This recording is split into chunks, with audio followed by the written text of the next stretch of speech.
I want to welcome you to today's edition of the Bradley Hall Show. And I am your host, the Bradley Hall. All right. First, I wanted to just quickly say thank you for listening. Thank you for your support. If you enjoy our content, please share it with friends and family or even strangers on social media and help us get the word out. We certainly would appreciate it. Also, if you are interested in finding out more about me and or working with me, please visit my website at www.thebradleyhall.com. Okay, thank you for joining me today.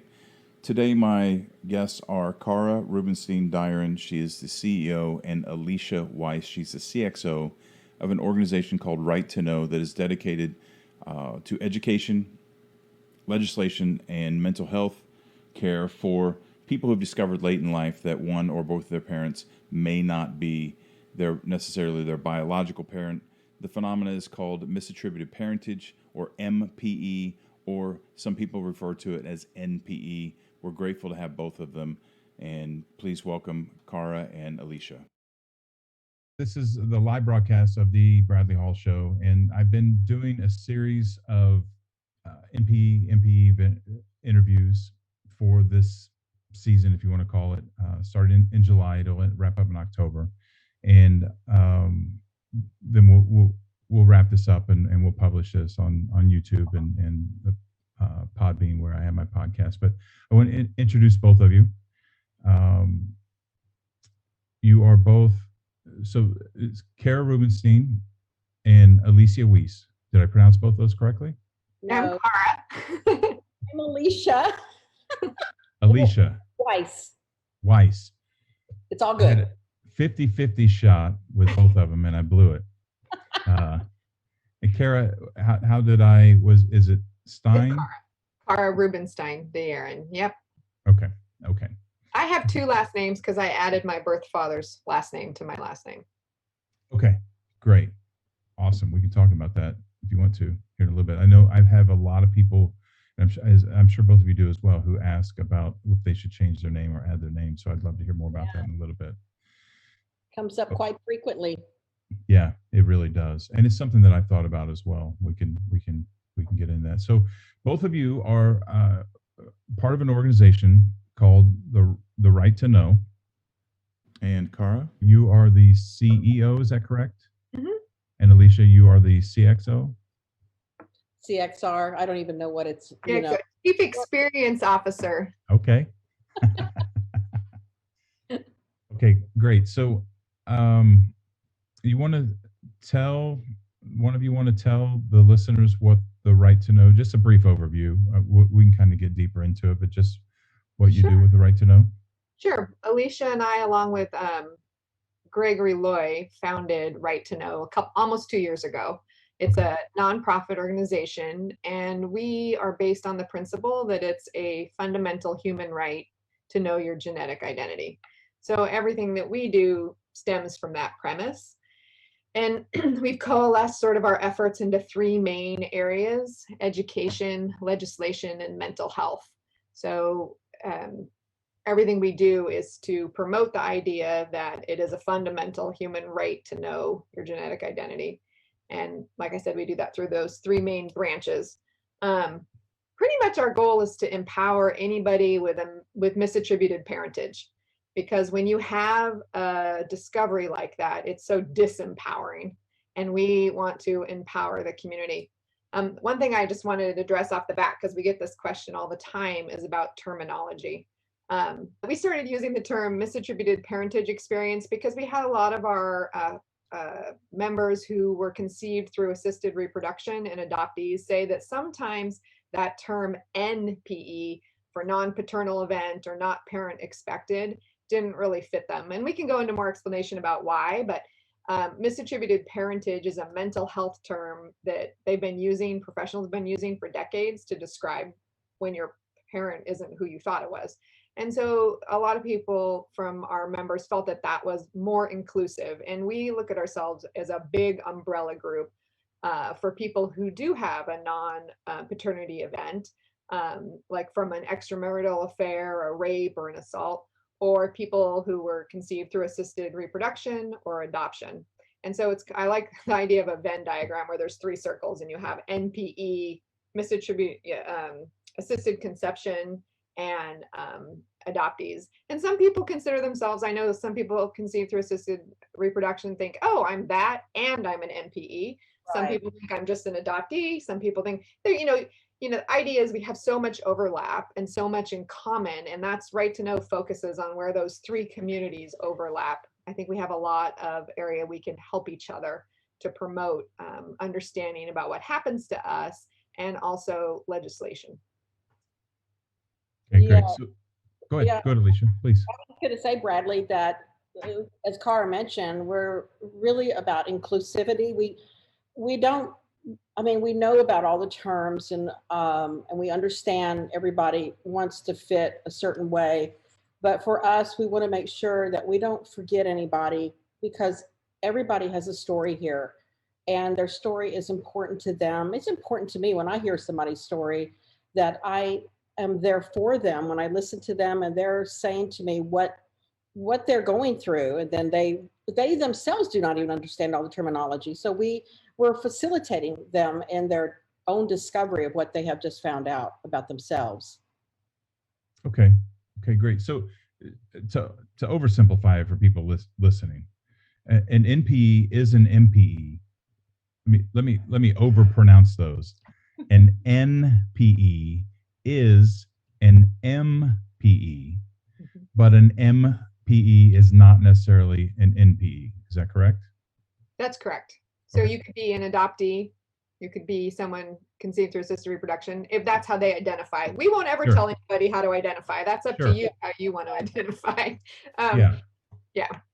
Yeah, we've come across late discovery adoptees that will put themselves in that NPE and the MPE together, and they like to call themselves late discovery too. So it helps them know where they can find their, I guess, tribe. A lot of people like to use that word, and we think it's actually wonderful that each person, each individual has different groups they can be involved with.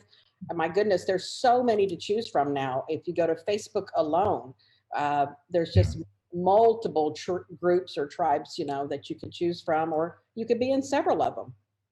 Yeah, yeah. And so this is interesting because as this developed, I helped my neighbor, and he was interested in his heritage. He was adopted, and he knew he was adopted. So he really didn't fit this whole thing until he took his test, and then he discovered that he was 20% Native American, and so he didn't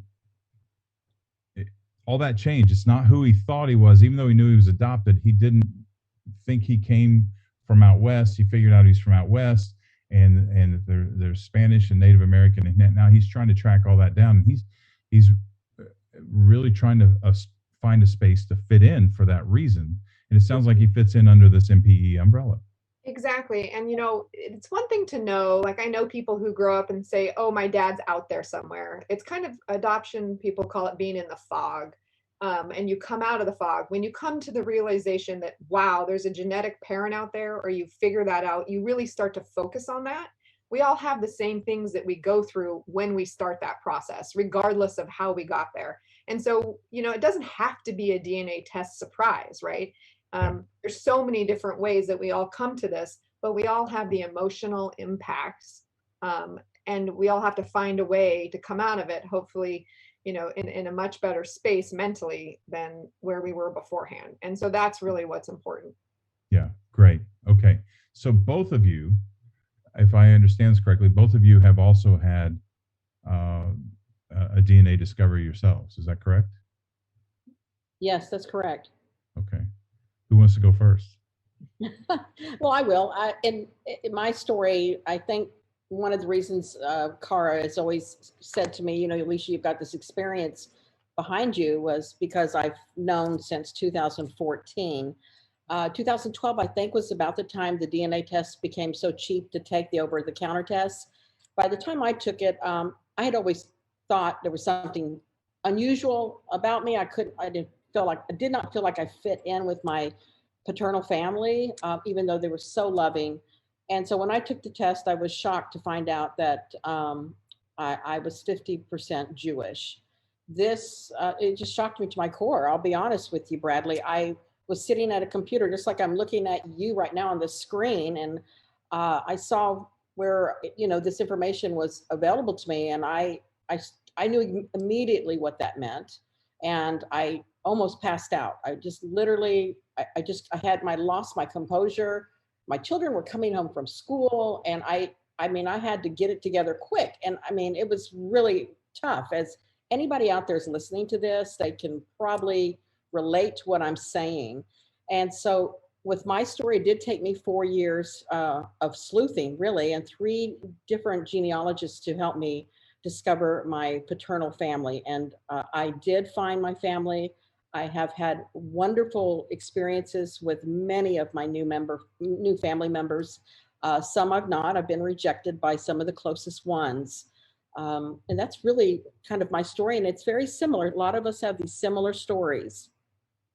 Yeah, we do. And I I'd like to stop and focus in on that. You said it took you 4 years. Yes, it did. Because my mother, it's a good point you bring up, and a lot of people don't bring that up. My mother is 100% European German. She was born in Berlin, Germany. And when the test came back, I had probably at the time in 2014, somewhere like under 2,000 Jewish cousins. And it was like, I was like, what the hell? Yeah. What's going on here? And there was nothing to compare with on the other side because my mother was an immigrant when she came to the United States. So I was already at a loss. And so as I had to really wait for people to start taking the DNA tests to finally have it figured out. And that's exactly what happened. By the time it rolled around where I was able to figure out my discovery, it was because finally some second cousins had taken the DNA test, and it became quite clear, but with a lot of work. It was a lot of sleuthing and a lot of figuring out by the genealogist helping me out. Yeah. I know, and I want to make a big deal about this 4 years because I know that when this happens to people, because I'm one of them, and I've experienced this as well, that we need answers. And I see so many people say that they're ready to give up because they can't find their family, they can't connect, they can't find their father. I have a friend who is a very close friend who's looking for a half sister that he's never met. And the frustration can be overwhelming, especially when we're looking for answers to help with the healing, right? I mean, that helps us move through it. And 4 years is a very, very, very long time. It was horrible. And there was no support system for me back then. I was also going through a divorce at the same time. And there was nobody. I would go on walks by myself and talk to I'm a retired nurse. So I would talk to friends of mine that were nurses to help me get through it. And they didn't even know what to say to me.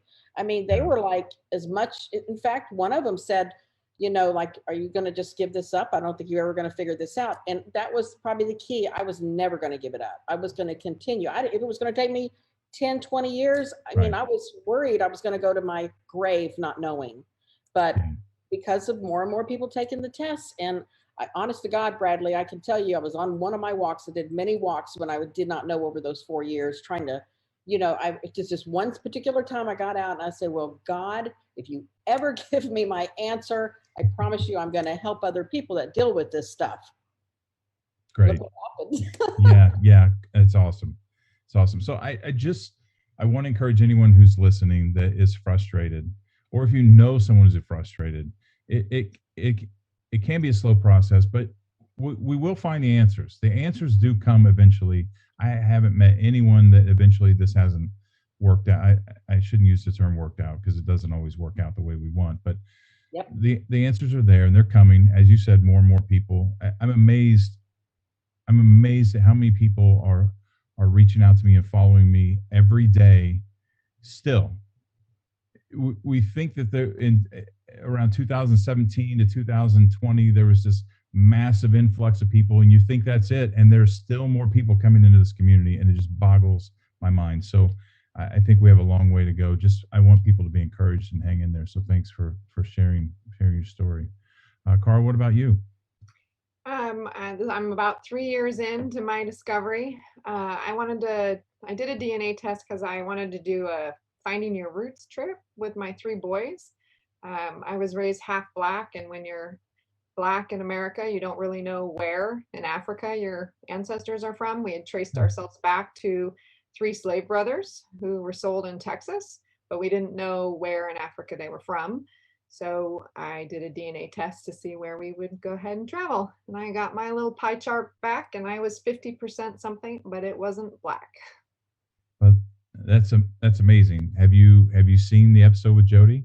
I did. And actually, Jody's my soul sister because we kind of have the opposite thing. I empathize with her so much with the things that she experienced. It resonates with me when she talks. People say, how could you not know? You know, your parents, the people that you trust, who you have the most sacred relationship with, are telling you your story. Why would you not believe what they're telling you? That's right. Um, Being raised biracial, though, you do grow up feeling like you never fit in anywhere. So those feelings for me of not fitting in, I'm not sure. I mean, I've talked, of course, to a number of other kids who are biracial. That feeling of not fitting in is very common. So that feeling for me, I attributed to the fact that I was not, not Black enough for my Black family, and I'm just a little bit swarthy and dark, and my mom was married to a Black man, so I wasn't enough for my white family. You learn to code switch to pass between the 2 cultures. So the not fitting in, while I had that, I wouldn't necessarily have attributed it to my DNA surprise. But I will say I do have vivid memories of looking at a picture of my mom and my birth certificate father and going, well, if I squint really hard, I might be able to say that I look like both of them. So like Alesia, I had like 14,000 cousins because I'm half Jewish, and there's endogamy. So there's a lot of relations going on. So the DNA is more concentrated. So you're related to lots of people. And I didn't know for 5 months who my family was. It took about 7 months to confirm who my family was. I have been rejected by my birth family as well as the family of origin. So rejection's definitely been a process for me in my MPE journey.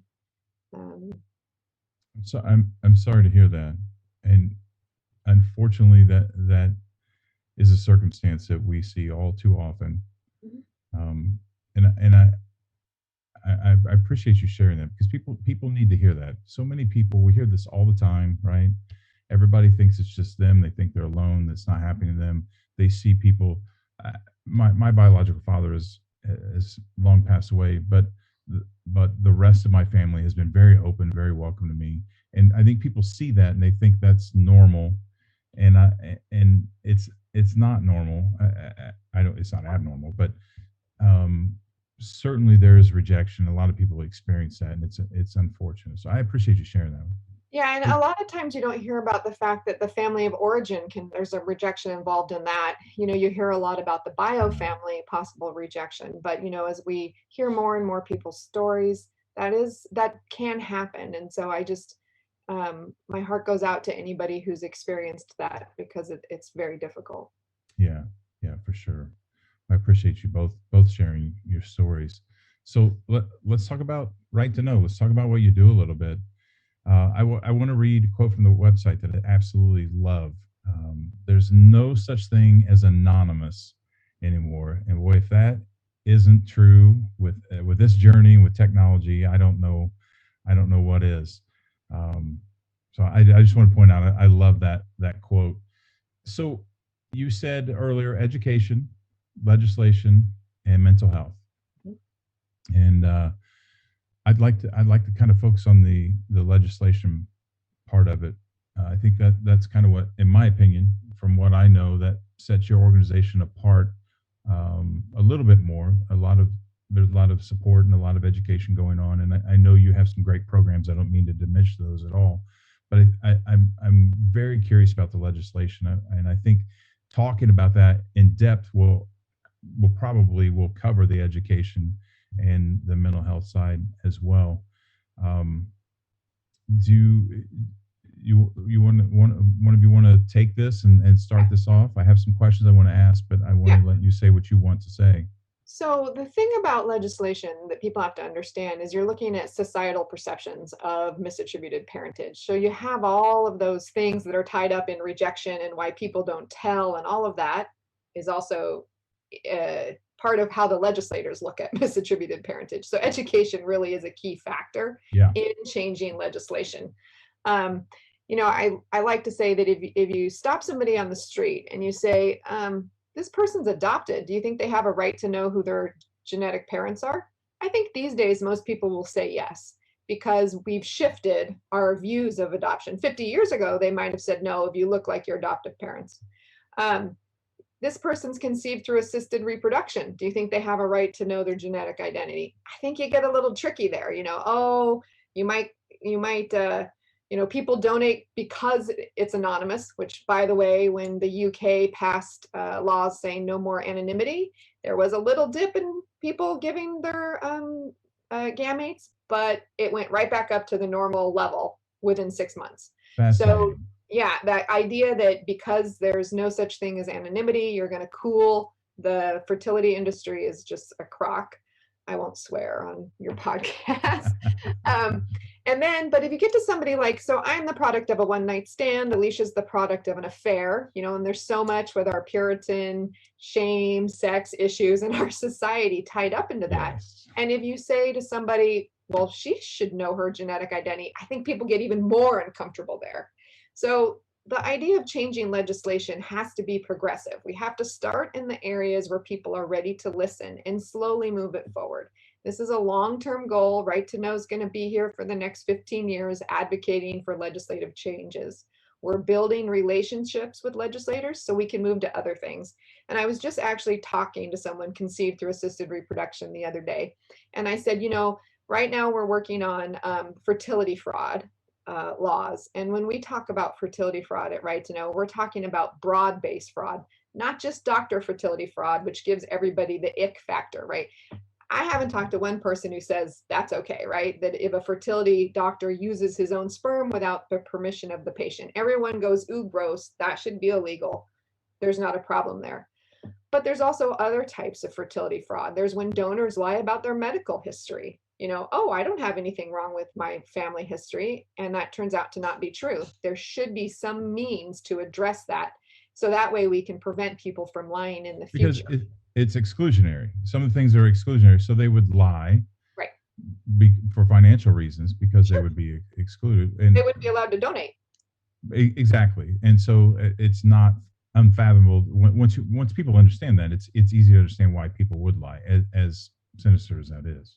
And there's not a really clear cause of action for that. So what happens with the fertility fraud cases is you can try to address it through contract law, but what the courts have said is, well, the parents were a party to the contract, but the children weren't a party, so they have no standing in the courts. So we need laws to give the children standing. Anyway, for the broad-based fraud, we like to include everything related to fraud in the fertility industry, not just the doctor fraud. Like I said, when donors lie, and clinics sometimes lie to donors too, or to their patients. So all of that needs some sort of legal consequence. And that's where we're starting. But I'll tell you, almost every legislator we've met with, and we're working in 6 states right now, has said we have to do more. When they start hearing the stories, we bring people with MPEs, with misattributed parentage experiences, on, and not just doctor fertility fraud, but my story. Alesia has some medical issues from not knowing her paternal medical history. And when they hear that, they say, we need to do so much more.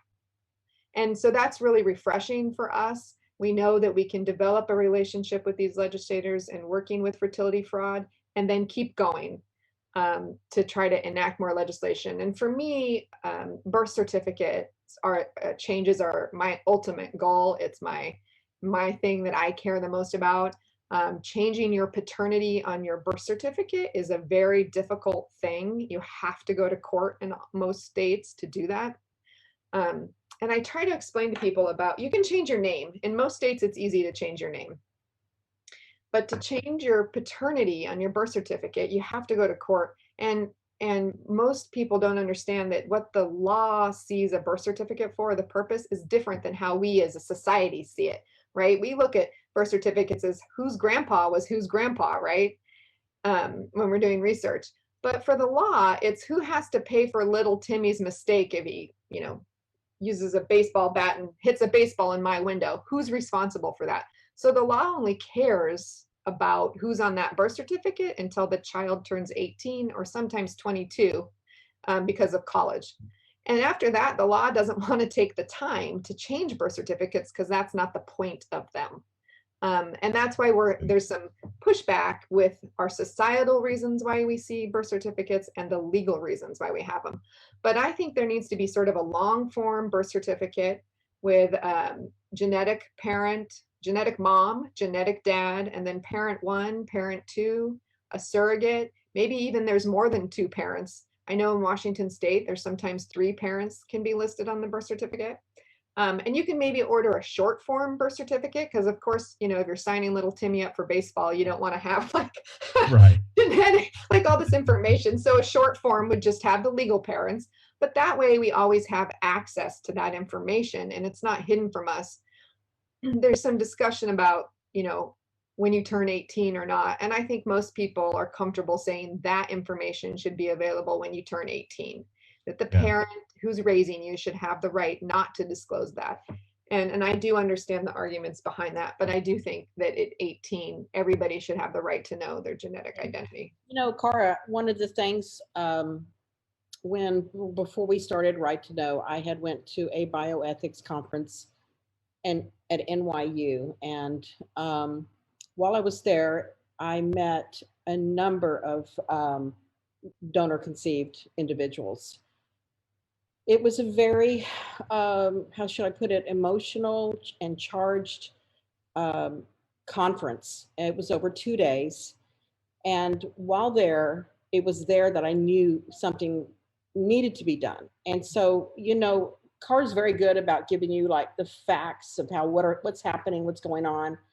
But the emotional part behind this, what's going on with those individuals that it's like the Wild West for them. They have absolutely no rights. And that's one of the reasons it has become paramount to us to be very inclusive with who we bring in our world with this, that we're not going to not say, hey, you can't be involved with this work, or you can't do this. You're not a part of that.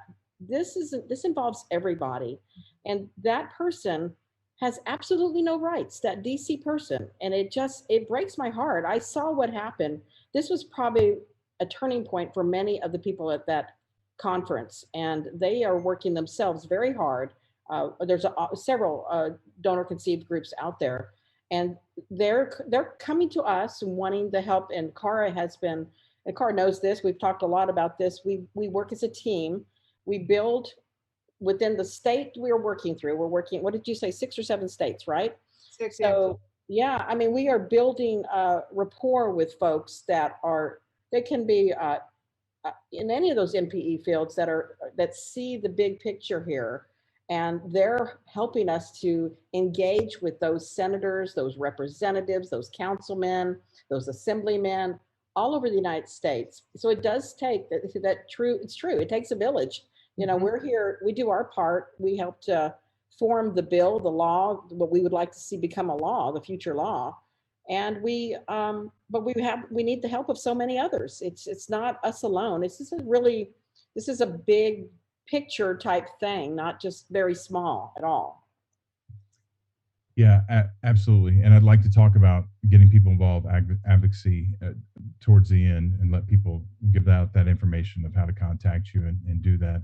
I want to go back to because I'm huge on advocacy. So I'll do what I can to help you guys get the word out and get people involved, because I believe I was going to say as critical as you do, but you know way more about it than I do, so I won't go that far. But let's go back to the birth certificate for a second, because I think this concept is fascinating. When I read it on your website, it was one of those things like, why didn't I think of this? It's perfect. So you believe that on a birth certificate there should be room for a biological father and a biological mother, and then legally responsible parents, whatever that looks like. Mhm. And but the genetic father and mother don't necessarily have any legal obligation or have any legal rights. It's just for the right to know. Is that right? Exactly. And we see this sometimes in other parts. I mean, there's times, so if you're the product of rape, you're at least in Washington state, that man has no legal right to you, right? But you can, the identity is there. And so that it's not an unknown concept legally to have a parent that doesn't have legal rights, but their identity is known. Okay. It's very important. I mean, we don't want these It is. surprises going forward. The mental shock. I mean, we'll be picking up, I mean, I'm still picking up my identity pieces and Right. trying to put them back together. Yeah, me and you both. And I know that a lot of people that come through your organization, a lot of people I work with, it's all to help them put their identity back together. It is a huge, huge, huge piece of this. But I want to play devil's advocate here for a second, because if we have a spot on all birth certificates for the genetic father and the genetic mother, are you advocating that DNA tests are mandatory with all childbirths? So I will say, personally, Cara advocates for that. Well, so does Bradley. Yeah, so does Bradley. I'm kind of setting you up here, and I mean I don't mean to set you up, but it's a very sticky topic, and it is. You know, I can think of so many situations where, for the safety of the mother, you don't want to genetic test right then, right? There's marriages that are unsafe. You know, they cannot even speak the truth for their own safety, right? That's a really quick example of why you wouldn't want to do that. Although if child welfare is involved, they do automatically genetic test. So I didn't know that. Yeah, at least in Washington state. I'm talking about Washington. But anytime you're doing support, they do test for DNA to ensure that that is the parent. However, Right to Know says at age 18, right, that's when you need to have the ability, and it should not be a court case. We're talking about thousands of dollars. I know, if all parties agree to change a birth certificate, then you can. So if you're lucky enough to have them all alive, right, we're talking about your bio family and the people on there. So in most states, it's a matter of law. Like, my mom was married to my birth certificate father. So she didn't put him on there. The law put him on there, right? Because they were married. And even if it was somebody different, she would have had to have been proactive about it. And she was 19. It's not like it's something that, was really going through her head at the time. So you have to file a court case unless all parties agree. And that means they all have to be alive, which a lot of us, that's not the case. And so it should be an easy administrative process, right? If you have the line on there and you can show through a preponderance of evidence who the genetic father is, then it should be an easy step to add that information to the birth certificate. So as I'm thinking about this, I'm thinking about everybody involved, because I'm thinking about the father, the biological father. What if the biological father does want to be involved, and the married couple does not want the biological father involved? And I'm not suggesting that we sit here and debate all this and figure out all this now, but I do think that your suggestion with the birth certificate just helps lay everything out in nice, neat order, so the law can help assist to make the right decision. I mean, and it sounds like that's ultimately what both of you want. Yeah, and with a biological parent, if the child's under 18, it's very easy to go to the courts and get permission to be involved if you are the genetic parent. And I'm sure that varies from state to state. Because it's a paternity issue at that point, but the state is much more likely to get involved and help solve that problem when the child is under 18 or 22. Makes sense. Yeah. I mean, a lot of states have a statute of limitations. So I think it's North Dakota, it might be South Dakota. You cannot change your birth certificate no matter what after 22. Period. End of the discussion. Right? Because that's why would you do that? The whole point of it is to know who has to pay for the child, right? Yeah. Or who's legally responsible. So, I mean, we have a long haul ahead of us here. Yeah, and the biggest thing is, I know you mentioned this on your website, is the game has changed. All these secrets that people thought they were going to go to their grave with, whether they were innocent secrets for whatever reason, women in the 40s, 50s, and 60s who had to hide the fact that they had gotten pregnant from someone else, or whatever the case may be, or someone who was trying to hide from their spouse, or whatever the case may be. It doesn't matter why the reason was, or in cases of rape or whatever. It's just the game has changed, and unexpectedly so. I'm sure that Ancestry DNA and 23andMe, and I'm sure they had no idea this was going to be what it is. But the cat is certainly out of the bag, and we have to address it and make accommodations from there. So, and you have some experience with this because you mentioned that you added your biological father's name, right? I did. So I'm actually in the process of trying to change paternity. But again, that is a very difficult, that's a court case. I'm lucky I'm a non-practicing attorney, so I don't have to pay somebody to the thousands of dollars it would cost. Changing your name in most states is a relatively simple process. I get a lot of, so what Alesia and I end up doing a lot of the time is we field questions and we talk to people. Alesia can talk about some of the systems we have set up for helping people. I mean, we consider Right to Know a resource for mental health questions, legal questions. I just got an email, a few days ago. I'm adopted from Puerto Rico. How do I get my original birth certificate, right? I mean, we face these questions all the time. But a name change is relatively simple. It's usually under $150 in the county that you're from. I've noticed in the southern states, there can be a little reticence by the courts for men to change their name.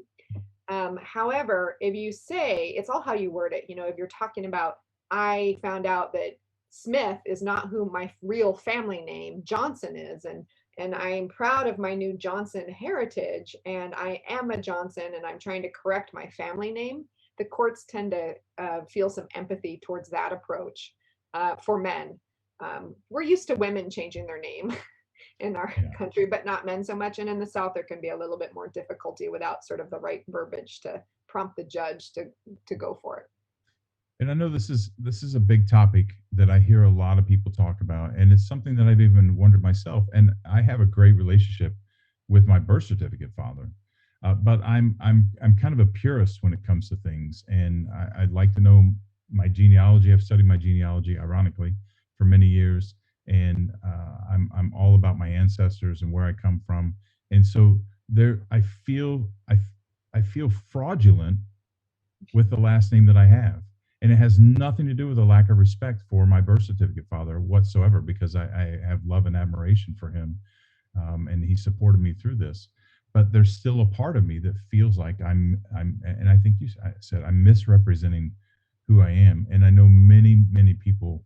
You're not alone with that, Bradley. I mean, that is a very common thing we hear with a lot of the folks that we talk with. I mean, as Cara mentioned, we've got these three pillars. The legislative part is a small portion of what we do. I would almost say, Cara, you can step in here if you want to, but it is the mental health thing that we spend a majority of our time with. I literally get messages every day.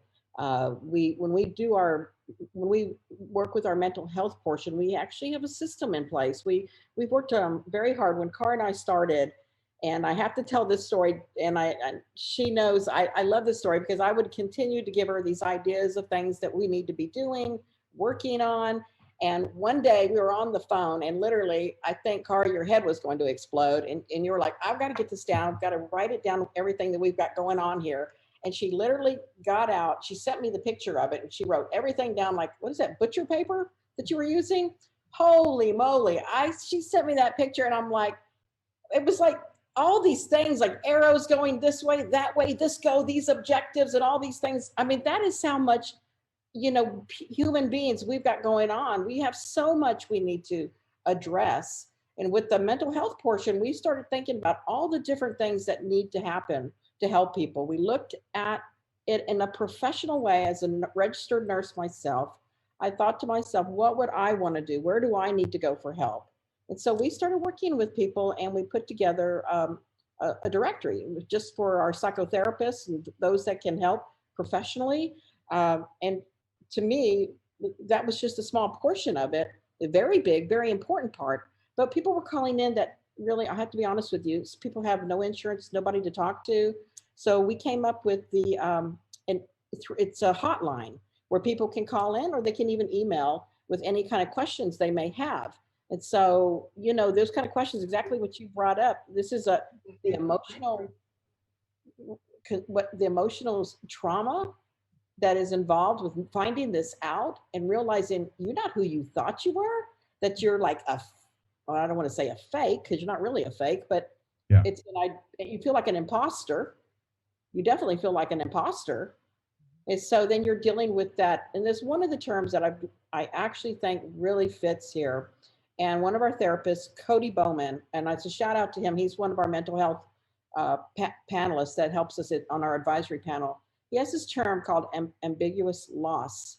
And that describes to a T, ambiguous, am I saying that right? Ambiguous, Cara? I mean, it's a mental health term. Yeah, I mean, the loss that people feel when they're trying to put their story back together, when they find out who they really are through the DNA, the over-the-counter DNA test. So when we're working with our therapists, we try to, if we get calls for people needing help, we put also together not only that NPE hotline, but a mentor program, which we actually trained several folks to help us out. A lot of them are licensed RNs, LPNs, counselors themselves. And we fit in a program where they have somebody they can talk to while we're helping them in their particular state find a therapist that can work with them.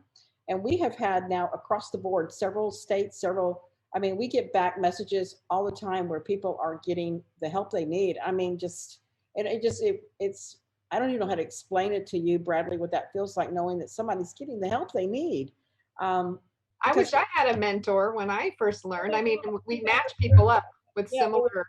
There was nothing. There was absolutely nothing, and this is the same thing with the therapists. They're learning as they go along how to help our population of people. They have never had this to encounter these kind of things.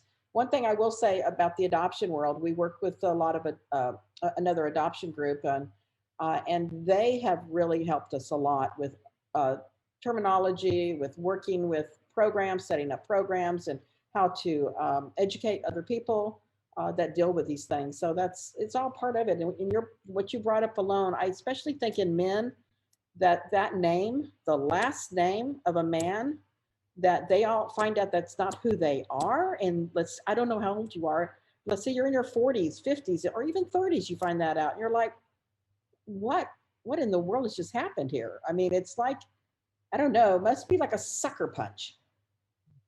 It really is. And so in my situation, and there's a lot of situations like this, my biological father never had any children. Obviously had me, but he died believing,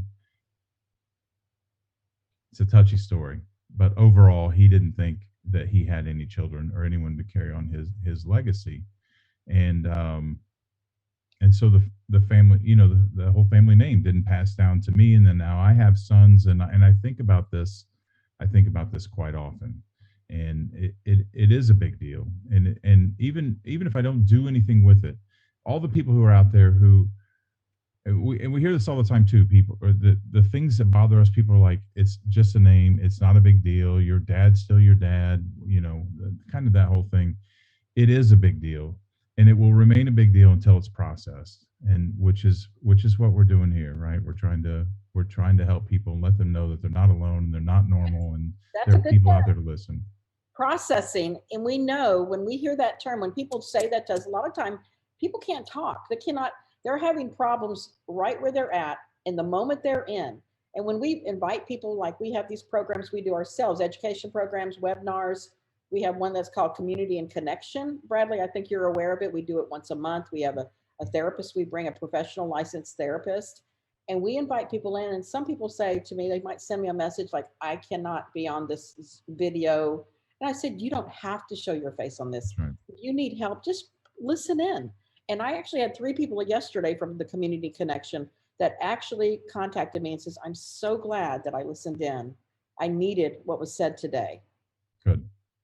And Good. I think that thing about processing, I used to think like, okay, I'm going to process this. I went to a therapist. I got this figured out. I'm going to tie a bow around my MPE, my misattributed parentage experience, and stick it in a box and put it in the closet, and I'm done. And I had a little epiphany, yeah, a little while ago that I'm going to deal with this for the rest of my life. And it's like Right. being a boat in the water. Some waves are big, some are small. Sometimes there's calm water, and you never know what can trigger you, what can happen, what might all of a sudden make you feel more like an imposter again. I think that that's such a key word that you use, imposter syndrome. I experience that all the time, especially since, like I have to fill out those forms where you check your ethnicity. I feel like I'm lying if I say I'm mixed, but I do not consider myself you're a white woman, because I just wasn't raised that way. I don't think of myself that way, but I don't want to lie. So I Yeah. deal with being an imposter almost daily in my life. So I totally understand what you're saying about that. Yeah, and I love your analogy about waves, and the analogy I tell people all the time, you may take 5 steps forward and then suddenly something's going to knock you back 1 or 2 steps. And it doesn't mean you have to go back 5. It just means that your progress is suddenly halted. And like you said, it could be anything. Filling out a form, somebody making a comment, something on a TV show. I mean, there's just so many things that it'll like you said, it will always be there. And I think people have that expectation, like you were talking about, that they're just going to talk to someone and it's all going to go away, and it doesn't. And the reason it doesn't, and I know we all 3 can agree on this, is because it's trauma. Absolutely. Yeah, and I think people dismiss that it's not, and that's something else that needs to be drastically changed. It is absolutely. I've had people tell me that their therapists have told them that it's not really trauma, which, Yeah. and not to belittle therapists anyway, I think that because it's so new, and that's why the education piece is important. We have to, we've had a lot of people come to us and say, hey, my therapist wants more information. And I'd love to hear that they're open to knowing that there's more to this. So we radically have to get that out. But I just want people to feel validated. It is trauma, and it is extremely traumatic, and it will never go away. Bradley, one of the things I think about, to me, my emotional state, I think about myself in pictures, like maybe a collage of pictures of my life from maybe the past with my children were little to when they're starting to grow up and now they're adults. And when you find out about this, this huge shift of who you are, I picture myself. I have that picture of me looking at that computer, and that's now part of my collage. That's a part of my collage of my life. Yeah. And that's not changing. I can't take that mental picture out of my head. And it's probably what's maybe similar to what a lot of our listeners feel. They have this collage from the before and now the middle and then after. And now they're trying to put together the whole, they want to make themselves whole. They don't want to be there. They don't want to be fractured. And so that's part of what Right to Know believes in. We don't want people to have to think they have to have fractured lives now, because we believe that people can be whole. Yeah. Now, one thing that I like to talk about a lot with people is that this affords us a unique opportunity to look at life differently. And because the veil is just completely blown off, half our identity is just ripped away, and we are forced to look at life differently, especially people who are blindsided, come from a perfect happy family, and then this blindsides them, and they can't make sense from that angle that veil is ripped off. And we have to really we have a huge paradigm shift. We have to drastically change the way we look at things to be able to make sense of it, because like you were saying, Alesia, we see what we want to see. That's human nature. Well, and you were talking about that earlier, Cara, where your parents taught you something, and it's just the way you saw the world. And Jody and I talked a lot about this, that people just say how you didn't know, but it's because we buy in.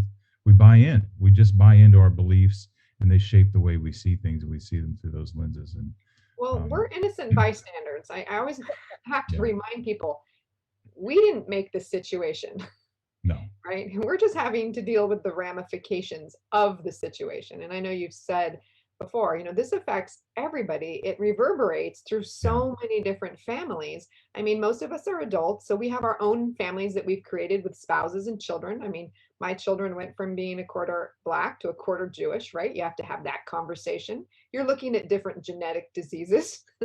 um, and then you have your family of origin, you have your bio family. I mean, there's just so many people. And I think it just, it just keeps reverberating throughout so many different lives and so many different levels. And we all have to process it in different ways. And that's hard to remember when you're the center of it. And sometimes when you're asked to hold the secret still, or hold the secret for half the family, or, there's just so many different aspects of it. That's traumatic. It is traumatic, and a lot of navigation. So, But okay, this go is ahead. huge, though. I just will say this because you mentioned your neighbor. My neighbor said you would never believe what happened to me. I can't tell you how many people have come up to me I since know. my discovery and talked about their own misattributed parentage experience for themselves, their spouse, or their best friend. At least 20 people, not knowing my story or that I started Right to Know, have come up to me in the last year with a misattributed parentage experience. We're on the precipice. This is just going to keep growing. And so we need organizations like this to help people deal with it. I agree, absolutely. And to your point, I was on a cruise with a group of NPEs, Mhm. and we stopped in Bahamas, and my wife and I met up with a friend of mine that lives in the Bahamas, and I told him why we were there, and he told me he had just found out that he was in it. You can't make this stuff up. Oh, it's crazy. Truth is stranger than fiction, that's for sure. It really is. And the thing is, I say this all the time. This isn't anything new. This is what human beings have done for thousands of years. It's just now the technology's caught up with it. Yeah. And so we have to figure out a way to deal with it. So, And Alesia, I was just going to say, it'll take the law a long time to catch up with the technology. Law is always notoriously way behind technology. Well, Sorry. and there has to be a mindset shift. And you alluded to that earlier when you were talking about the education. You have to use the education piece to educate the lawmakers. So then people just don't understand. It's not in their wheelhouse. They don't experience it, and it's hard for them to grasp. And you have to use some type of media to reach them on an emotional level to where they finally can understand. That this goes with any problem. So I love what you're doing. I appreciate it. Which brings me to Alesia. I want you to tell people how they can get involved if they want to get involved. Well, we have a webpage where we've been working hard on getting that. We have people who are helping us help us with the social media part. They can reach us through that MPE 323 Talk MPE, or they can also email us. Cara, do you have that email address? Yeah, info chat or something. Info at Right to Know Us.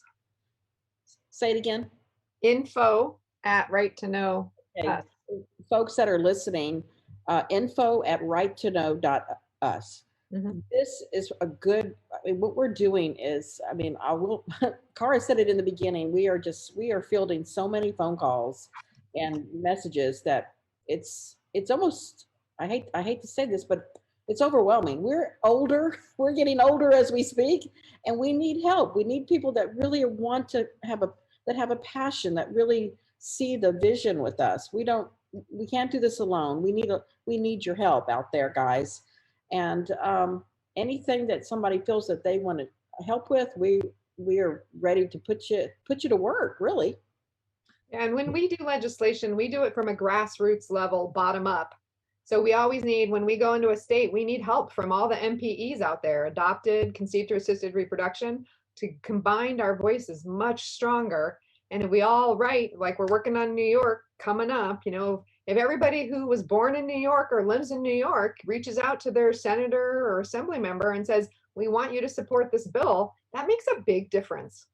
Yeah, it really does.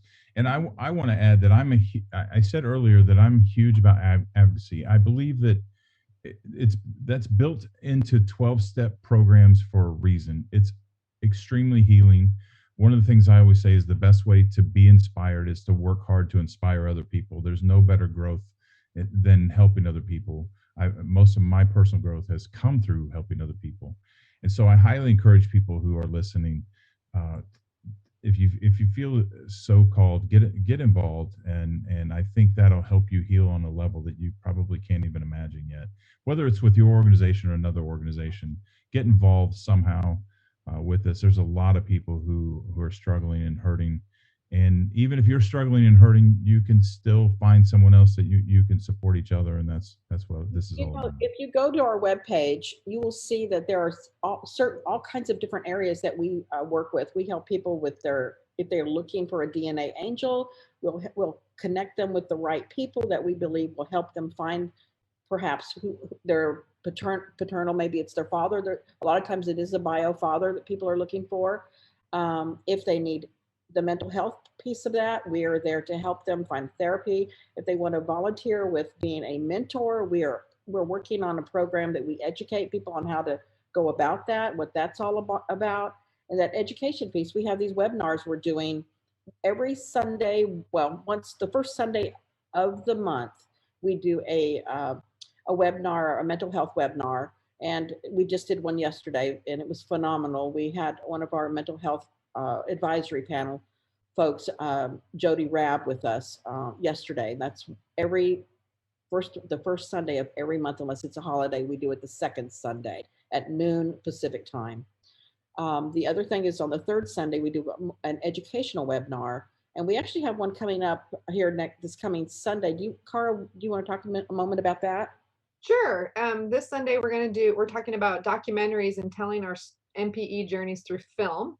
So we have a great producer from Bombshell Media who's going to talk about why that particular medium is a great voice for education and sharing stories.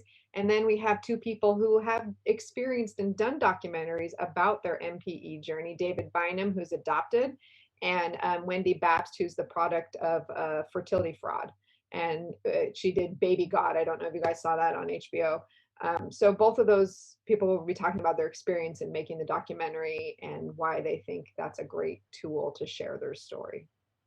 Yeah, we believe in people telling their stories. We even have on our webpage an MPE narrative. We have dozens of stories on there right now where people share, and I think it's actually healing. It helps. It's part of that processing where you write down. A lot of people talk about journaling, and a person journals their story and they want to share it. We have a whole page that has just dozens of stories, and I've just talked to many people that said how much that has helped them to write it out, what's going on in their lives. It helps with the process. Yeah, I'm a big fan of telling your story. It's very, very cathartic. I also want to throw in that Jody will be my guest on August 9th. Oh, yay. She's great. We'll be live here on Facebook. So, okay. Any last words before we wrap this up? No. No closing arguments, counsel? No closing arguments. I do want to say, I'm constantly giving people information. So reach out. I mean, these are a lot of the questions we do field. I'm in such and such a state. I want to change my paternity, or I want to change my name. I know a lot of us don't have a lot of means to do that, but there are ways. The paternity is complicated, almost impossible. But the name change is something you can do if you decide that's how you can grow as a person. For me, I felt like I spent 20 years with my birth certificate father's name, 20 years with my married name, and I wanted 20 years with my biological name in there too. And that was what I needed for my healing. I mean, for you, you might think maybe I add my bio dad's name in there as part of as a middle name, or as part of a double last name, or whatever you need to help yourself continue to grow. And I think that's what's key. Whatever you need. We're here to help. Yeah. One last thing I want to say, I guess, is I'm not sure if we mentioned this, but we are working on a summit. It's going to be our very first summit. Obviously, COVID slowed everybody down. Yeah, for sure. But in the spring of next year, We're working with some other nonprofits, and we're going to put together, we will put all the information on our webpage, but we're going to put together a phenomenal summit where people will be able to come in, and we'll be doing actually, it'll be classes dealing with just what we're talking about here, birth certificate, whatever the new information that's out by early spring, we're going to have it. We're going to be sharing it. We're going to have fabulous speakers with us.